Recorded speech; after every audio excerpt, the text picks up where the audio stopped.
Yo, this is Aaron of Kong, and I want to talk to you about accountability.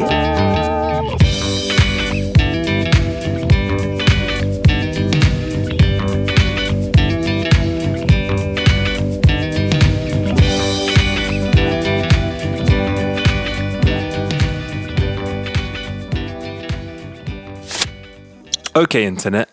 What's the definition of Well, Aaron, before I explain that, make sure the listeners know that this is part 2 of episode 5. They should definitely listen to episodes 1 to 5.1 before this wonderfully emotional conclusion. You think it's emotionally wonderful, yeah? I said wonderfully. Emotional, not emotionally wonderful. There is a difference. Cool. Let's get straight into it. I felt out of my depth when I began this podcast, and I was nervous as I booked the flights.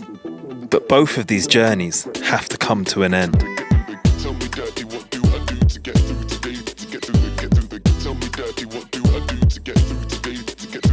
Nerves aside, I coached myself and grew my confidence as time for the trip approached.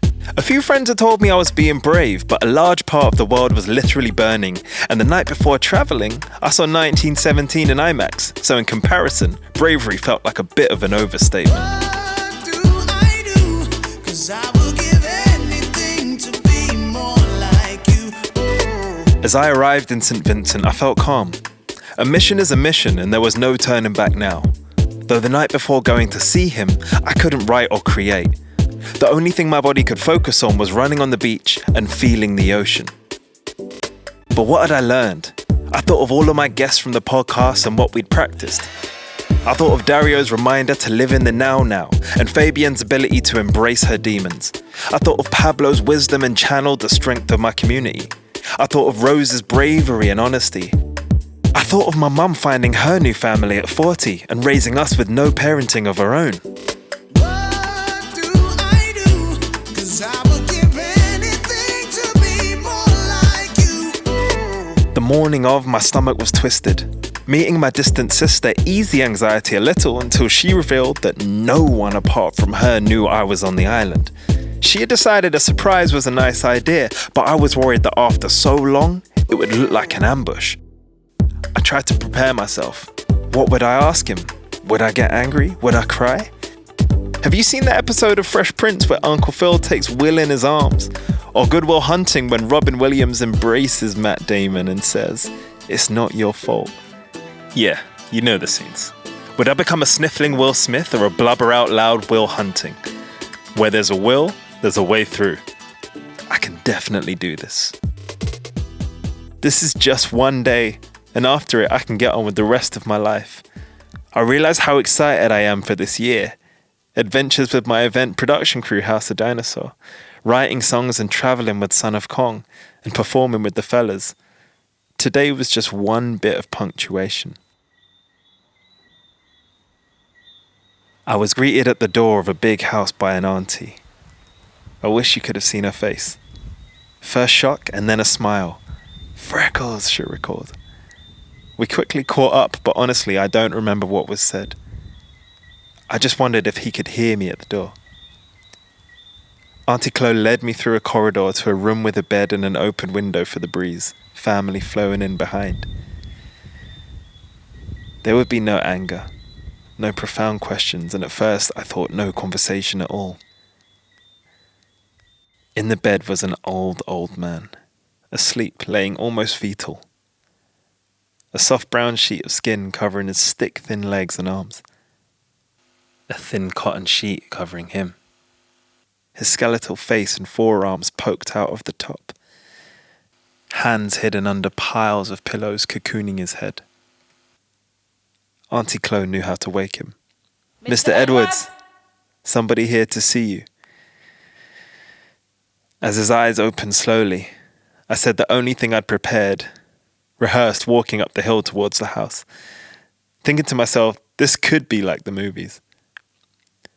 I heard there's a man around here with my name who looks like me, without a pause. "Better looking than you." Fuck, that was quick. But he couldn't have known who said it or why. Cancer had his body, but not his mind. Everything he said after his initial lightning-fast quip was one level above a whisper. He was too frail for this scene to play out the way it had in the script of young, angry Aaron, and I was tired too.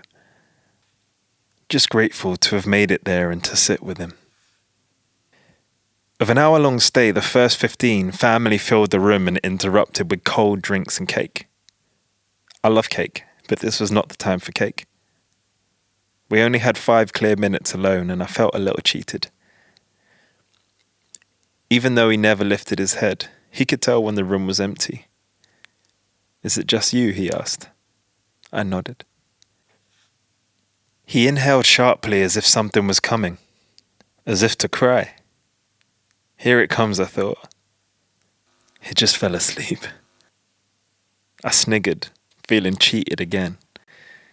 It woke him, and his dull but colourful eyes searched my face for a sense of time past. He said, "This old man is on his way out. You see half a man before you. These days are long." In one last attempt at being a father and talk to me man to man, he offered some advice. "Make sure you put something aside for later in life." And he asked me, "How many little ones?" I smiled back, "None yet."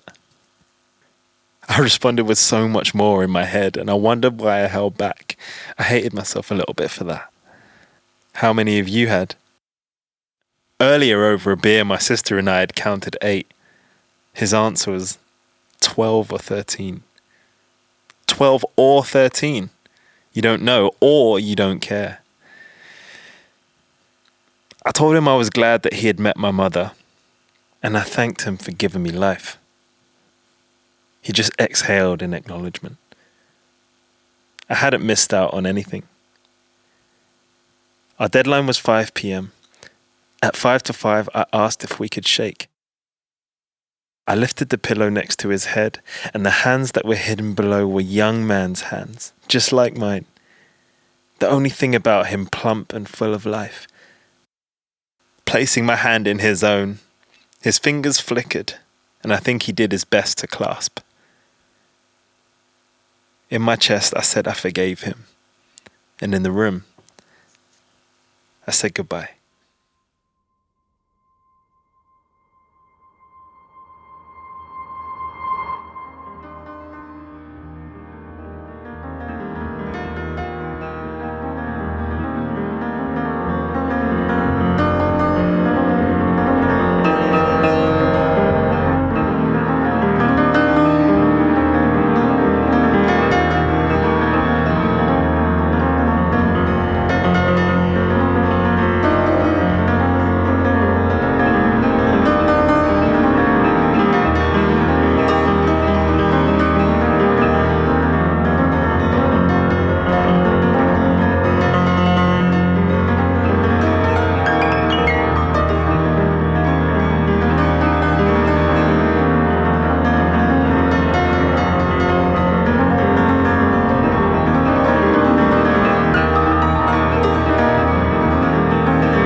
This project is dedicated to other men's fathers, the ones who stepped up and made themselves accountable, and the dear friends who saw what I needed and shared their fathers with me.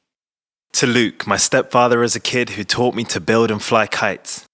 You said to me, it's okay to call me dad if you want to. To Josh, my sweet, sweet brother who picked me up most days from school, kept me out of trouble, and went through it on the streets of Broccoli so I didn't have to.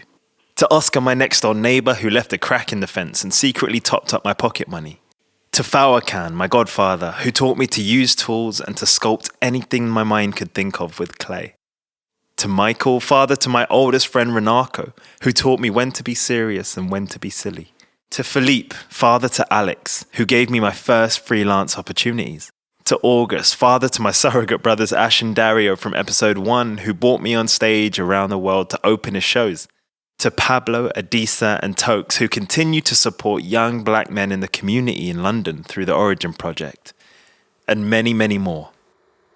So, what's your definition of accountability? What will you be accountable for? How honest can you be with yourself and those that surround you? How will you confront your creative barriers? What can you do for your community? Are you giving love to yourself and those that need it? Are you open to receiving it, and do you believe you're worthy of love? Have you found out everything you need to know about your parents, brothers and sisters, or your children? And do you think they'd mind if you asked? I hope to have children someday, and if that becomes true, and if you're listening, feel free to ask me anything.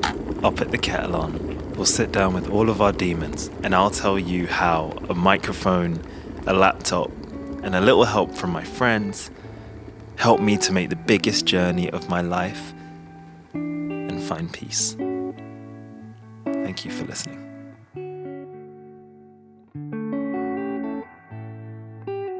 Live guitar by Danny McIntyre Loveridge. Original theme music by Stoney Browder Jr. Featured music Tell Me Daddy by Son of Kong. Take Me As Far As I Can Go by Willie McGee. My name is Aaron Mavinga. If you'd like to connect and share anything regarding this series of podcasts or any other project, then you can find me on Instagram at Aaron of Kong.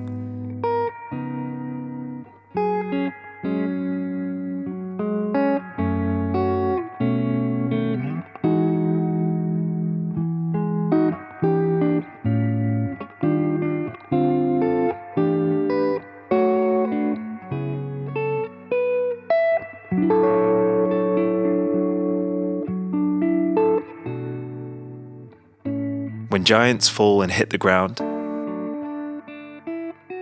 they make the sweetest, softest sound. Peace.